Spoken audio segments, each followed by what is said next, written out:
Après sa rencontre avec Mirabel, la vie de Valencia ne changea pas en un jour. Mais quelque chose s'était mis en marche. Chaque soir, elle se retrouvait pour prier. Peu à peu, ses larmes de honte devinrent des larmes de libération. Valencia, j'aimerais t'inviter à mon église. Elle s'appelle Victoire et Bénédiction. Viens, Dieu veut te parler lui-même. Je n'ai pas l'habitude des églises.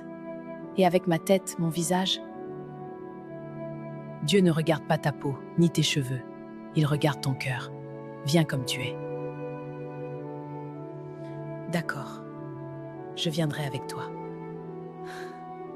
Ce dimanche-là, Valencia franchit la porte d'une église pour la première fois avec un cœur brisé et une attente secrète.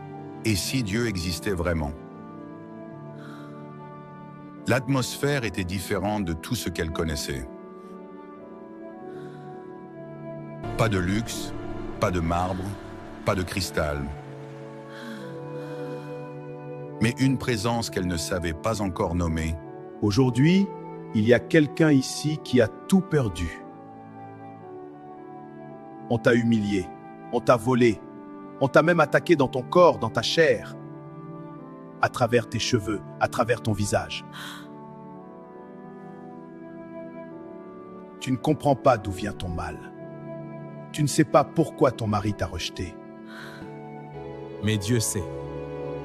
Et aujourd'hui, il veut te rendre la vérité et la liberté. Toi, ma sœur, là-bas, viens, avance. Courage, ma sœur. Viens à moi. C'est toi, c'est toi. N'aie pas peur, je suis avec toi. Merci. Valencia. Et quelqu'un a pris tes cheveux. Tu ne le savais pas. Une femme jalouse, proche de toi, s'est emparée de ce qui était à toi pour te détruire. Ce n'est pas pour te soigner, mais pour t'enchaîner. Tout ce qu'elle avait vécu dans l'ombre était en train de sortir à la lumière, sans qu'elle ait donné aucun détail à cet homme. On a voulu voler ta place, on a voulu voler ton mari, on a voulu voler ta joie. Mais aujourd'hui, au nom de Jésus, cette alliance est détruite. Père, au nom puissant de Jésus-Christ, je viens contre toute œuvre des ténèbres faite avec ses cheveux. Je brise chaque malédiction, chaque lien, chaque pacte. Toute huile démoniaque perd maintenant sa puissance. Amen. Feu du Saint-Esprit, viens brûler ce qui ne vient pas de toi. Esprit de rejet, esprit de honte, esprit de destruction, quitte sa vie maintenant, au nom de Jésus! La prière détruisit tout. Les chaînes invisibles qui l'avaient tenue captive commencèrent à se briser, une à une. Au même moment, loin de l'église, Martika vivait sa meilleure vie. Luxe, hôtel, sortie. Tellement occupée à profiter qu'elle en oublia ce que le marabout lui avait exigé, renouveler le pacte. Tout ce qu'elle avait obtenu par la sorcellerie commença à s'effondrer. Elle perdit la paix. Sa pensée se troubla, jusqu'à perdre la raison. Ta femme Valencia m'énervait tellement avec ses airs de grande dame, toujours là à se vanter de tout ce qu'elle possédait. J'ai fini par aller voir un marabout pour t'avoir rien que pour moi, mais tu es tellement gros et vilain que je ne t'aime pas. Je voulais juste la vie de luxe et la place de Valencia. Pendant que Martika perdait la tête, Robert, lui, retrouvait la sienne. C'est comme si un voile tombait de ses yeux.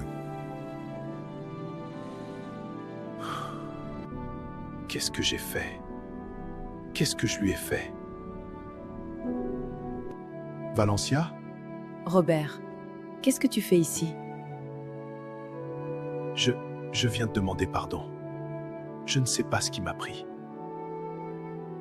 C'est comme si j'avais été aveuglé. J'ai été dur. Je t'ai humilié, chassé, remplacé.